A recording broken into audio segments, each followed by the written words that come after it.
jijik gitu. Gak masuk di akal. Kok bisa seperti itu? Setelah muncul pembuktian ilmiah tentang kebaikan hal itu, oke, ini rupanya.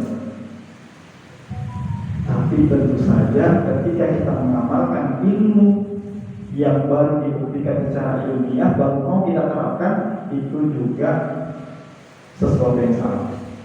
Dia nggak mau makan pakai tangan, kecuali setelah ditampilkan, oh ternyata di tangan ini ada bakteri-bakteri yang bagus untuk khususnya dan seterusnya.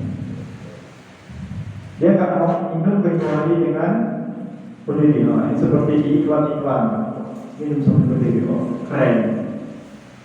Sampai ditemukan penelitian bahwasannya minum dulu itu seperti ini secara ilmiah. Berarti kan cara berpikir kita saat ini secara tidak langsung dipelihara dengan kaidah yang salah tadi. Dibuktikan dengan ilmiah dulu, baru berarti kita jalankan. Nah itu berkaitan tentang keimanan. Berarti ada yang salah dengan keimanan kita. Maka di Kitab kita pengennya mengedepankan Al-Quran dan As-Sunnah jadi dasar pijakan yang benar. Dan bahkan kalau kita gali ilmu Al-Quran itu sendiri, itu nggak akan pernah ada habisnya. Ada betapa banyak ilmu yang sampai hari ini belum terpecahkan, padahal sudah dikonsep di dalam Al-Quran itu ada. Orang sibuk menyusun rumah anti gempa saja. Karena kalau ini problem bencana seksnya. Fondasi rumah lebah gimana? Digoncang gimana pun, isinya nggak tempat. Gimana tekniknya bisa diturunkan jadi ilmu? Nah ini juga nanti akan berhubungan tentang kurikulum iman, kurikulum Al-Quran. Kita berharap dengan dasar pendidikan yang ada di kitab ini, nanti anak-anak kita itu mampu memproyeksi ilmu yang baru berdasarkan dalil. Sekarang kan sibuk kita, gimana caranya membuat jalan yang tidak atau minimal meminimalisir terjadinya tubrukan atau tabrakan. Sibuk orang dengan simulasi ini dan sebagainya. Misalnya, sampai dibuat CCTV, sampai dibuat aturan lalu lintas. Jadi Nabi Sulaiman ketika dia bersama bala tentaranya akan melewati sebuah tempat, kemudian ada semut yang sedang di luar sana. Komandan semutnya bilang apa? Wah, cepat-cepat masuk. Ada potongannya Sulaiman. Nabi Sulaiman tersenyum. Nabi Sulaiman kan bisa mengerti bahasanya. Apa yang terjadi dengan semut tersebut? Sebelum rombongan Nabi Sulaiman itu masuk, nyampe di tempat mereka tadi berkumpul, semua semut bisa masuk dengan aman tanpa ada terjadi benturan. Padahal lubangnya hanya satu kedua. Dan sudah pernah ada yang membuat simulasi jalan berdasarkan dengan informasi Al-Quran itu. Dibuktikan tidak terjadi tabrakan. Pembuatnya gimana? Maka harusnya kita sebagai muslimin mengembalikan akar pendidikan kita itu, balikkan lagi sama apa yang sudah Allah jadikan dasar ilmu. Tak sulit. Hanya saja mungkin boleh jadi butuh proses. Bahkan salah satu ulama yang dia konsennya di dalam Al-Quran, beliau mengatakan ternyata segala sesuatu yang ada di dunia ini itu berhubungan dengan angka 19. Yang intisari salah satunya tentang pembahasan basmalah. Ini bukan cocokologi ya. Ya. Ternyata berhubungan angka 19 itu dengan berbagai macam aturan yang ada di dunia, dan belum ada yang mampu mengungkapkannya. Dulu kalau saya nggak keliru ada seorang dokter beliau mengungkapkan tentang rahasia 19 ini. Meskipun tentu saja ya harus banyak 3 bulan dan seterusnya. Nah, ini yang menarik. Jadi anti mainstream yang tetap ini bukan didasari karena kita pengen membedakan diri dengan pendidikan saya, bukan. Tapi tentu saja kembali kepada dasar yang benar. Yang aneh adalah ketika kita ingin mengembalikan hal ini lagi sebagai dasar pendidikan kita, banyak hal kehilangannya. Ada sekolah di Langsat, sekolah yang dipimpin oleh salah satu penasehat Utab Pak Kausar. Beliau itu menerapkan pembelajaran Al-Quran itu satu harinya sekitar 2 jam. Setiap hari dimulai dengan baca Quran. Ketika datang pengawas dinas dicekal, padahal SD Islam. Jadinya aneh. Nah, jadi hal yang saat ini menjadi PR kita mengembalikan bagaimana sebenarnya posisi Utab itu sebagai ujung tombaknya dunia pendidikan dasar. Baik. Kemudian seperti yang saya sampaikan di awal, bahwasannya metode ini bukan metode coba-coba. Buat anak coba-coba saya. Anak kita bukan kelinci percobaan. Ganti menteri, ganti kebijakan pendidikan, ganti lagi, diubah lagi, ganti lagi, sehingga betul-betul kita disibukkan dengan hal yang administratif, menghilangkan esensi apa itu pendidikan. Hilang ruhiah pendidikannya, nggak kita temukan lagi. Maka dasar pendidikan Utab ini bukan atas dasar coba-coba. Mohon maaf kalau dunia pendidikan saat ini biasanya rata kita akan mengatakan udah nggak apa-apa, buka aja sekolah, nanti sembari sekolahnya jalan kita pelajari. Trial error. Hasilnya apa? Ya, bisa jadi memang error hasilnya. Tapi kalau Utab, insya Allah kita berada di fase membuktikan. Wallahi kita sedang dalam fase membuktikan kebenaran dasar pendidikan yang benar.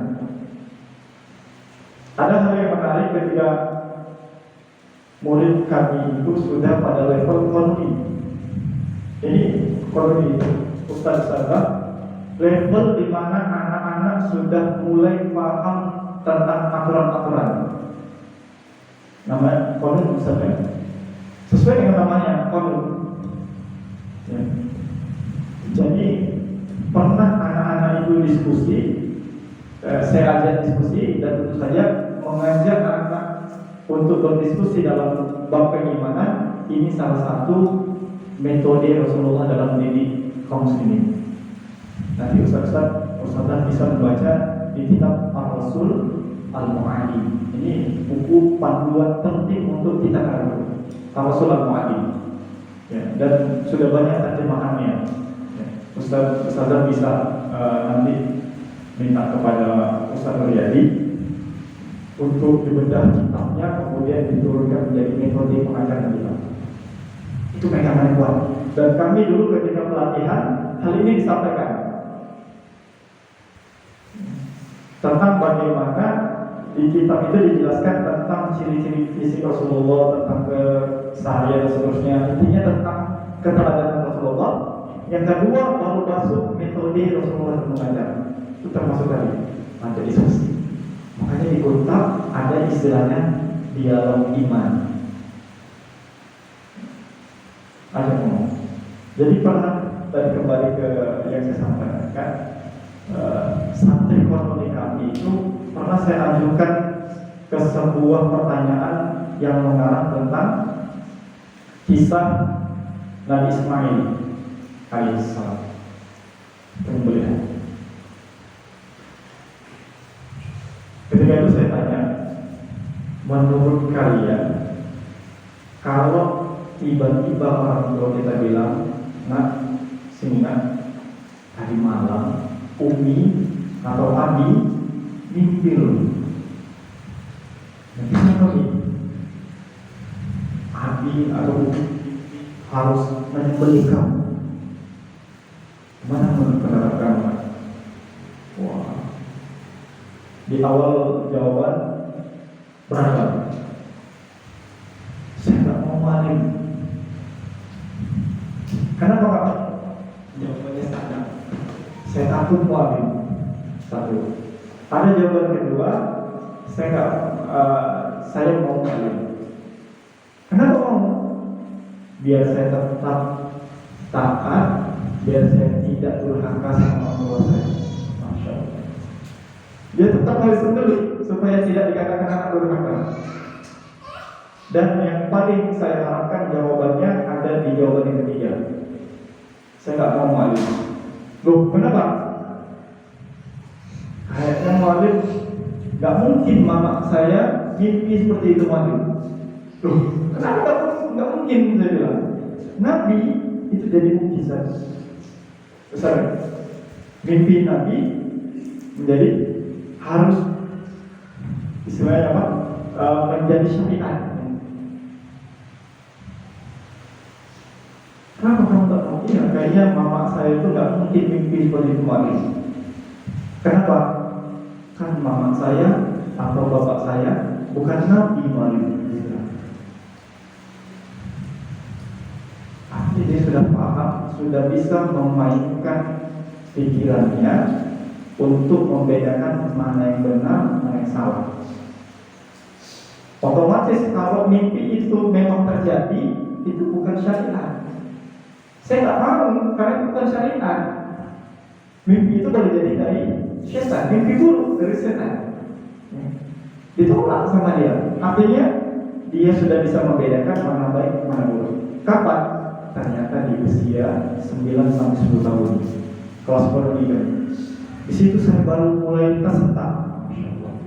Saya membuktikan bahwasannya kenapa anak-anak di usia 10 tahun kata Nabi kalau tak mau sholat pukul. Kenapa? Karena harusnya dia sudah paham meninggalkan sholat itu perkara yang luar biasa yang bisa menyebabkan kekafiran misalnya. Atau seminimalnya dia sudah tahu meninggalkan sholat itu adalah sebuah perbuatan jelek. Makanya saya bilang tadi, kita menerapkan kitab ini Ustaz-Ustazah dalam fase membuktikan, bukan fase uji coba. Maka kita kenapa harus yakin dengan kitab? Meskipun tentu saja, mohon maaf, nanti tentang terjemahan konsep kenapa di kitab Al-Masih sendiri pakai iman dan akan sebagai modul mereka, tentu saja ini atas ijtihad Ustaz Budi dan tim. Ya, karena memang kitab itu beragam Ustaznya. Ada yang dia kitab yang khusus menghafal Quran, ada juga. Dan ijtihad beliau seperti itu. Jadi kita pada fase ini membuktikan bahwasannya dasar ini akan mengantarkan anak-anak menjadi generasi gemilang di usia. Bukan terelak. Maka kita harus yakin dan terus kita perjuangkan. Maka tadi di awal saya bilang, apa alasan kita harus menghadirkan kembali Quran? Dan insya Allah nanti kita masuk pada pembahasan sebenarnya syarat guru putar itu apa sih? Tapi coba kita bicarakan tentang hal itu.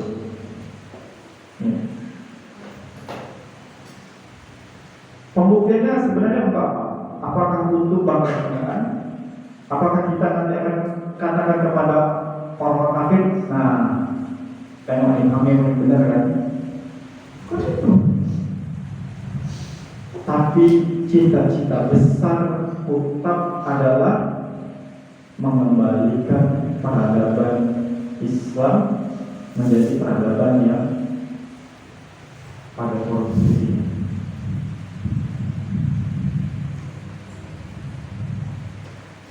Jadi kalau kita melihat wilayah ini, Ustaz-Ustazah, ini adalah peta penyebaran Islam yang sejak zaman Nabi itu dulunya di titik merah itu ya. Sini ya, kecil ini sekali, kecil, sampai saking tanah ini tidak berharga saat itu Persia dan Romawi di sini ini nggak mau ngambil bagian ini karena ini berharga, tanahnya tandus, berbenturan. Nggak ada sesuatu yang membuat mereka tertarik untuk menguasai wilayah kecil ini. Sampai pada akhirnya Islam Allah tetapkan di sini, dan di sini sampai bisa hampir menguasai 2/3 bumi. Menguasai dalam bahasa kita tentu saja bukan dalam rangka perbudakan sebagaimana para penjajah, tapi adalah mengembalikan dunia yang seluas ini, ingin dikembalikan lagi sebagaimana tujuan awal penciptaannya, membuat seluruh manusia yang hidup di bumi ini mengembalikan peribadahan kepada Allah saja, sehingga disebarkan Islam sampai segini. Gimana bisa? Besar-besar. Ini diawali dengan apa yang dikatakan Jundub bin Abdillah, kunna ma'an Nabi sallallahu alaihi wasallam wa nahnu fitnatun hazawiyatun nata'allam al-iman qabla nata'allam al-Quran, dan seterusnya dalam riwayat yang cukup panjang. Jadi Jundub bin Abdillah mengatakan, kami dulu ketika fitnatun hazawiyatun, masih muda belia, masih anak-anak sekali, kami itu terbiasa mempelajari iman sebelum belajar Al-Quran. Nah, ini yang dijadikan pijakan atau dasar Ustaz Budi dan tim, kemudian menurunkan 2 kurikulum besar, iman dan Al-Quran. Jadi kalau dikatakan Kuttab Al-Fatih ini dari mana asalnya?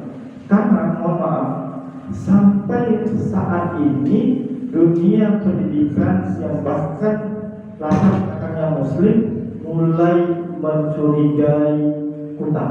Dalam artian apa? Ini betul-betul dari Islam nggak? Bagaimana dasar mereka?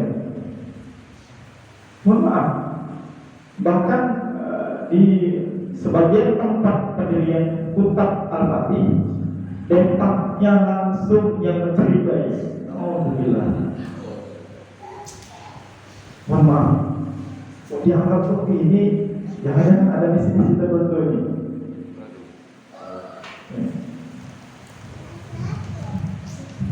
Nah, jadi fase inilah yang dijadikan batu pijakan. Artinya dasar utama Kuttab yang mulai kembali dihidupkan Ustaz Budi Azhari dan tim beliau, sampai ternyata meluas. Dan beliau pernah berkisah bahwasanya apa yang beliau turunkan ini diawali dengan bincang-bincang sederhana saja. Tapi bincang-bincang yang sederhana itu fasenya sampai belasan tahun. Ngambil kitab ini, kitab ulama ini, kemudian ini, kemudian disimpulkanlah menjadi sebuah modul yang dibagi 2. modul iman dan Al-Quran, atau kurikulum iman dan Al-Quran. Ini yang harus kita perhatikan. Dan peta yang kita lihat ini hasil dari apa yang diterapkan tadi. Sebagaimana perkataan Jildo bin Habib. Sudah kita belajar harus memang melewati rasa bosan dan seterusnya, hafal Quran dan seterusnya. Apa lagi dari sini? Maka kita kembali kepada tujuan utama kita. Sehingga kesimpulan dari kitab tersebut, tentu saja kitab yang ingin kita perjuangkan ini adalah ternyata tugas kitab itu bukan pada sekup kecil sekolah kita sendiri,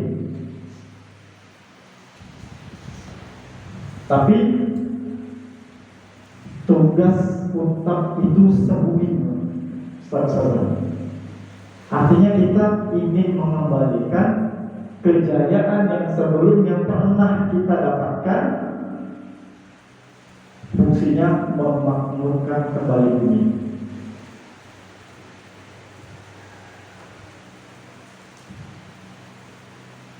Usahakan memakmurkan bumi. Ini tugas kita.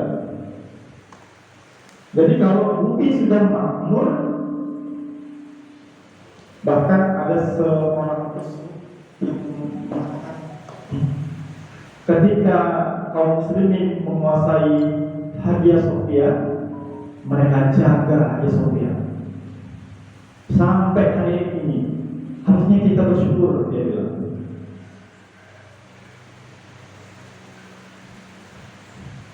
Sehingga kalau sudah makmur bumi itu, ya nanti baru mulai diluruskan kembali tentang tujuan penciptaan manusia itu apa.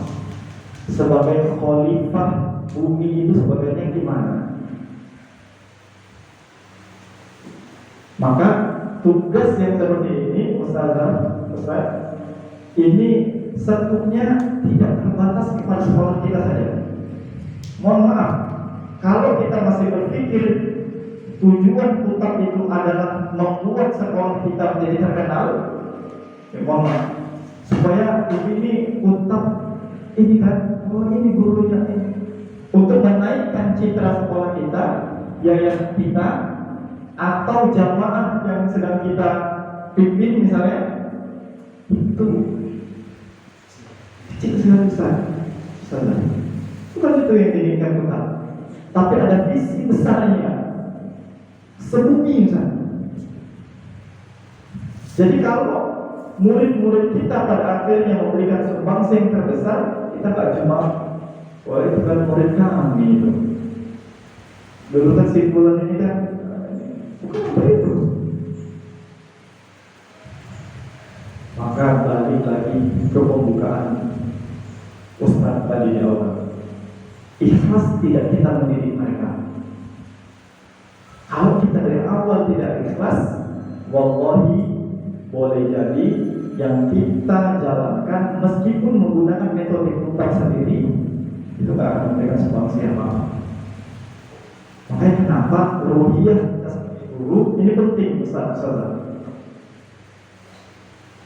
untuk perpanjangan dari visi misi kitab itu sendiri.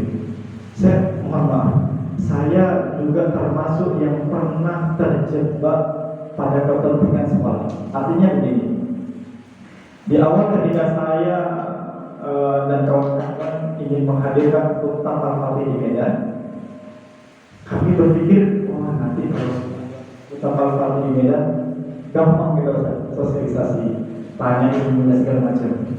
Sampai saya dikejutkan pada fakta bahwasanya ternyata tujuan kitab itu tidak sesederhana itu, tidak sesepele itu.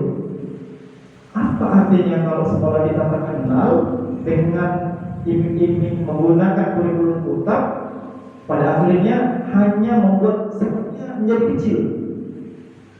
Berarti ada salah sama kita. Kita nggak tulus ingin mendidik anak-anak itu untuk mengembalikan peradaban Islam memakmurkan bumi. Masya Allah. situ kemudian saya beristighfar, kita menghadirkan utang-utang di tempat-tempat kita ini bukan untuk menaikkan popularitas sekolah kita, bukan untuk menaikkan popularitas yayasan kita, jamaah kita, tidak. Itu sepele sekali.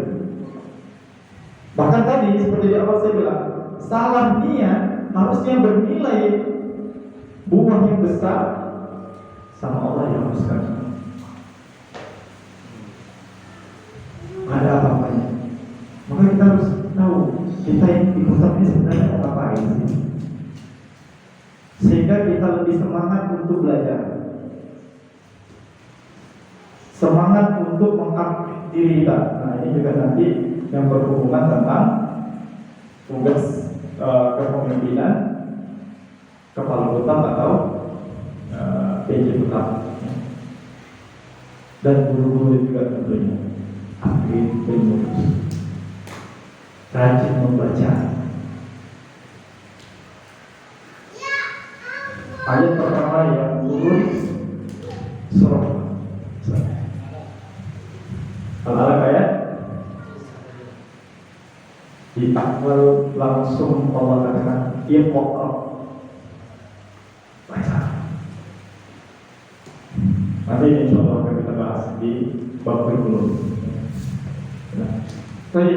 Jadi bisa dikatakan kesimpulan kita menjadikan utang ini mengembalikan kembali kaum muslimin dalam rangka ibadah kepada Allah. Nah, jadi tujuan pendidikan itu sampai membuat setiap orang kembali memurnikan ibadah Allah. Sampai di sini, maka tentu saja tugas sebumi ini nggak main-main, syarat dari guru yang satu. Maka dalam modul kitab yang disusun oleh Ustaz Budi diambil dari literasi para ulama, apa saja sih sebenarnya syarat menjadi guru kitab. Nah ini beliau dan tim tuliskan dalam modul kitab itu dari kitab Adabul Mu'allimin dan kitab Mu'allim Al-Qurba fi Ahkamil Islam. Ya, dari di sini dari dua paragraf ini maka muncul syarat utama dari guru kitab di zaman itu. Karena yang berhak menentukan seseorang bisa menjadi guru kitab di zaman kegemilangan Islam itu adalah mufti. Bisa ada mufti, oh si fulan misalnya sudah dikenal keteladanannya dan seterusnya, boleh menjadi guru kitab. Dia tidak sembarangan. Kalau di sini disebutkan, jadi dahulu kaum muslimin itu berhati-hati sekali memilih guru. Ya. Dan biasanya mereka mencari orang-orang yang punya pribadi yang baik, akhlak mulia, dikenal dengan keistimewaan dan seterusnya. Sampai Al-Qumisi kemudian mensyaratkan apa yang diinginkan masyarakat itu dituangkan menjadi beberapa poin. Ya. Nah, di sini. Ya. Jadi guru kitab itu orangnya berwibawa, tetapi tidak kasar. Nah, ini kita bahas tadi. Kita tegas tapi bukan berpihak. Kemudian berwajib cemberut. Ya, ekspresi kita kok percuma itu ya ekspresi kesenangan. Dan mohon maaf, berdasarkan pengalaman saya, dulu saya juga di awal-awal mengajar TPI, saya punya mindset di sekolah kita itu harus ada satu orang yang ditakuti oleh murid-murid. Ya. Sampai dulu punya mindset seperti itu. Kenapa? Karena saking beragamnya ada anak-anak yang sekolah di sekolah kami, dan tentu saja banyak terjadi kerusakan. Tidak bisa ketemu dengan tekanan. Jadi saya menghadirkan diri saja menjadi posisi guru, kalau bahasa kita guru killer.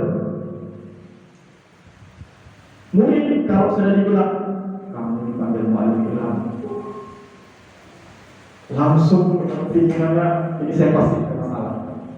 Sampai mau saya kasih sesuatu kebaikan juga dia pikirnya saya dapat masalah. Dan akhirnya saya, ini bukan metode benar. Anak bisa dia dibuat mengikuti apa yang kita perintahkan. Mohon maaf kalau bahasanya, kalau kita tarik kupingnya ke kanan, dia akan ikut kanan. Kita tarik ke kiri, dia akan ikut ke kiri. Bisa. Seperti yang saya sampaikan tadi. Itu saja. Ya. Kemudian marah. Ya, orang maksudnya suka marah sepertinya. Tegas, tidak galak, dan akrab. Nah, ini tentang bagian dari kita ada pemain. Kemudian, nah ini yang paling berat. Ya. Dalam kitab tersebut disebutkan, disyaratkan bagi guru agar mempunyai pesolehan. Ini kan sembarangan besar-besar. Penjagaan diri seperti amanah, hafal Quran. Dalam dunia pendidikan Islam, hafal di sini bukan sekedar hafal saja. Hafal di sini bukan sekedar hafal, tapi disebutkan dari banyak kitab itu ahlul Quran.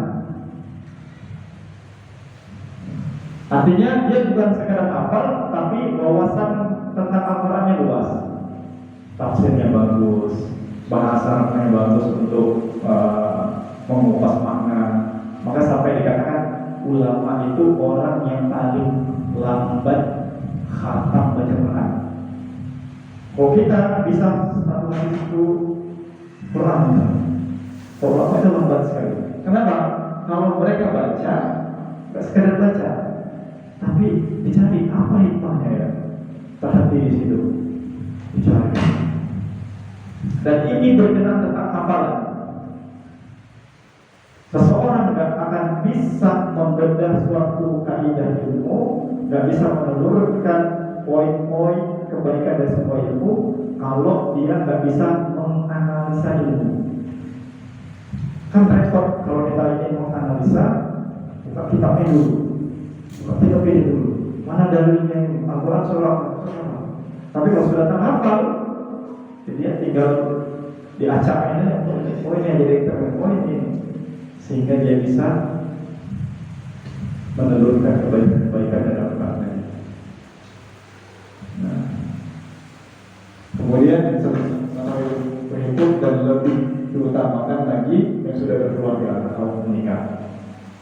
Nah, jadi poin yang ini, masya Allah, alhamdulillah.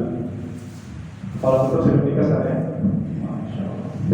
Saya dulu punya pengalaman ketika saya berkunjung ke kota Harun Ar-Rasyid di Solo. Beliau memberikan wejangan yang sama dengan yang diberikan wejangan oleh guru-guru Al-Fatih ketika pelatihan di Banda Aceh. Ustaz, kamu tempatnya? Iya, saya bilang. Ustaz sudah menikah? Belum. Karena saya kira belum nikah. Ustaz harus hati-hati. Hati-hatinya kenapa? Nanti kita akan dihadapkan pada kondisi harus menjadi orang yang memecahkan masalah keluarga. Itu saja. Artinya masalah rumah tangga boleh saja nanti kita hadapi. Asalnya dari mana? Bukan dari kita, tapi dari orang tua santri. Dan ternyata benar. Ada banyak yang konsultasi keluarga dengan saya. Saya berat ini. Saya sendiri belum nikah. Gimana saya bisa menyelesaikan masalah kan gitu? Beliau kasih. Jadi nampaknya nah, tugasnya PJ dan kepala kota mencarikan jodoh untuk guru-guru yang belum menikah. Karena harus dipasangkan dengan orang-orang yang soleh juga, supaya bisa ketemu visinya sama. Masya Allah. Apa yang jadi tugas nanti kemana? Ya, belum pasti. kasih. Bukan berarti menjadi biro contohnya. Seperti ini. Dan tentu saja ini bagian kecilnya. Dan ada syarat-syarat lain yang harus dikuasai oleh seorang yang kalau dia ingin menjadi guru kita. Berat sekali. Sampai-sampai Imam Ash-Shawqi beliau mengatakan dalam sebuah syairnya, "Kun li'alim wa fihi tabjila kana mu'allimu ayyakuna rasula." Beliau katakan, sambutlah sang guru dan berikan penghormatan untuknya. Hampir-hampir seorang guru menjadi seorang rasul. Masya Allah.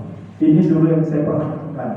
Di pelatihan kami itu ditulis menjadi guru seperti Nabi. Wah, mana ini bisa jadi guru seperti Nabi? Benar? Apa bisa ya? Karena ternyata setelah dibahas, memang tugas dari guru ini adalah tugas dari seorang wallazi ba'atsa fil ummiyina rasulan yatlu 'alaihim ayatihi wa yuzakkihim wa yu'allimuhumul kitaba wal hikmah. Itu tugas kenabian dan itu yang kita lakukan sebagai guru.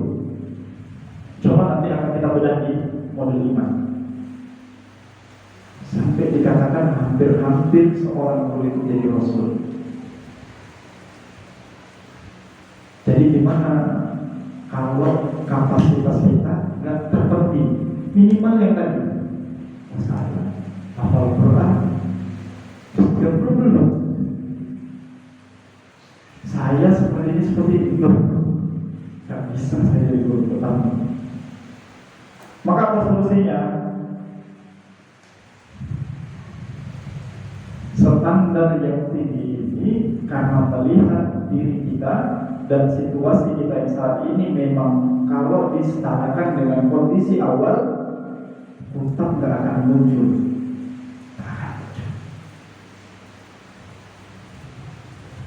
Tapi bagaimana caranya?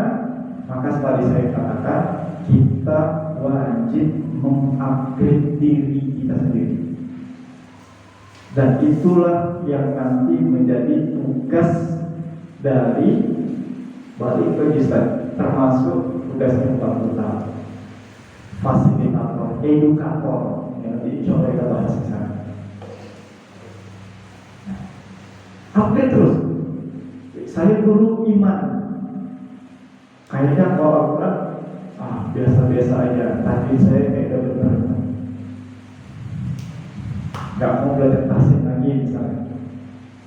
Upgrade terus semua ini. Upgrade terus Ustaz. Apa yang bisa kita dapatkan dari ilmu, upgrade terus. Jangan lelah. Karena memang dunia ini tempatnya berulang-ulang. Apalagi kita masih muda. Berangkat saja. Bagaimana kita bisa menanamkan keteladanan kepada anak-anak supaya rajin belajar? Kalau gurunya nggak rajin belajar, ini saya nggak akan bisa saya tuangkan dari gelas saya ini ke gelas-gelas yang lebih kecil. Saya bilang ini adalah susu, padahal isinya bukan susu. Kita bukan pesulap. Itu bukan sulap. Artinya apa yang ada dalam diri kita, yang terkandung dalam diri kita, kalau mau kita tuangkan ke murid-murid kita dulu jadi teladannya. Jadi menjadi guru itu adalah menanamkan teladan. Itu tadi saya bilang di kitab Rasulullah Al-Mu'alim itu dia dibagi dua. Yang pertama tentang keteladanan Rasulullah sebagai seorang guru, yang kedua tentang metodenya. Jadi ada ilmu-ilmu yang dia sebenarnya tidak harus diajarkan secara langsung, tapi menjadi ilmu untuk anak-anak. Contohnya apa? Misalnya kita suka bilang ke anak-anak, nggak jadilah seorang yang pemaaf. Ini adatnya ini bagus banget, keutamaan seperti ini ya. Kita datang ke sekolah, datang ke kota, datang telat, kita merasa biasa-biasa saja. Datang ngajar sepele saja. Coba kita masukkan poinnya. Kita ingin mengajarkan ke mereka kalau berbuat salah minta maaf. Ketentuan dari utang kita misalnya datang jam 7.15 atau masuk kelas paling lama 7.30. Kita datang 7.35, 10 menit. Sampaikan, nah, sebelum kita mulai, saya ingin menyampaikan permohonan maaf kepada kalian. Kan hak mereka untuk mendapatkan ilmu lebih awal. Kita bilang orang yang hadir di kajian ilmu lebih awal seperti ini utamanya ini. Kita ditolak. Meskipun boleh jadi keterlambatan kita ada uzur syar'i, tapi yang ingin kita tanamkan adalah keteladanan meminta maaf dan kesalahan. Maka anak-anak akan lihat, oh iya, bahkan guru saya minta maaf kalau salah. Keteladanan.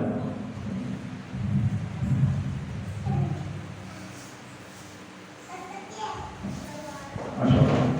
Jadi kami kembali ya. Kalau melihat kondisi-kondisi tersebut tadi, maka sebenarnya menjadi guru kuntab ini seperti menjadi guru private saja. Kita harus mengetahui kondisi masing-masing anak. Kenapa anaknya hanya 12? Itu tidak ada dasarnya. Di kuntab Al-Fatih bukan sembarangan. Oh, kayaknya kita 12 orang aja lah. Dasarnya adalah ketika perang Badar, orang Yahudi yang ditawan itu akan dilepaskan kalau menembus dirinya dengan harta. Tapi kalau nggak mampu, pakai apa? Nabi mengatakan, ajari 10 sampai 12 anak-anak kaum muslimin membaca. Maka bebaskan. Itu dasar kenapa Ustaz Puji mengambil jumlah murid itu 10 sampai 12, maksimal 12. Meskipun untuk kuntab ekonomi boleh 2 kali lipatnya saja. Kenapa? Karena kan sudah mulai siap untuk belajar ekonomi, sudah tahu aturan-aturan dan seterusnya. Anda lebih penting. Jadi seperti guru private, kita harus paham 12 murid kita ini biasanya diampun 2 guru.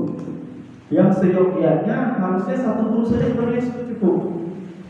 Antum boleh baca di banyak kisah, di banyak literasi tentang kuntab. 1 guru kuntab itu muridnya bisa sampai ribuan misalnya. Ada seorang ulama bahkan untuk mengoreksi murid-muridnya itu sampai naik kuda atau keledai untuk ngecek saking ramainya. 1 orang saja. Tapi kenapa di kuntab menjadi 2 orang? Terkhususnya apa sih menurunkan hanya karena tadi tentu saja tentang keterbatasan ilmu kita, keterbatasan ini dan itu yang standarnya memang sampai hari ini mungkin sulit kita standarkan dengan standar guru kuntab pada masanya. Tapi apa kita akan diam saja? Tentu tidak. Harus kita mulai. Yang sebelum memulainya itu tentu saja mengilmui. Jadi kita harus menghindarkan teori trial error. Gak apa-apa kita jalankan sambil jalan, sambil kita pelajari. Nah, ini sulit nanti saya. Kaidah selanjutan dari al-adab pada ini, al-ilmu qabla al-qawl wal amal. Jadi dasar kita bisa ngomong, dasar kita bisa mengamalkan sesuatu, mengajarkan sesuatu itu dasarnya ilmu dulu. Jadi nggak sembarangan dalam Islam, karena Islam agama yang memiliki kualitas keilmuan yang luar biasa. minum yang sederhana ini bisa menjadi berpahala kalau minumnya sebagaimana diajarkan tadi. Misalnya, hilang dahaga tapi dapat pahala. Baca Bismillah, seperti ini nanti seperti ini dapat pahala. Ada orang minum sekedar minum saja, ya sudah dahaganya saja hilang, tapi tidak membawa dia kepada kemaslahatan surgawi. Jadi mungkin itu saja start dari saya. Kalau sekiranya ada ruang untuk berdiskusi, saya serahkan kepada Ustaz.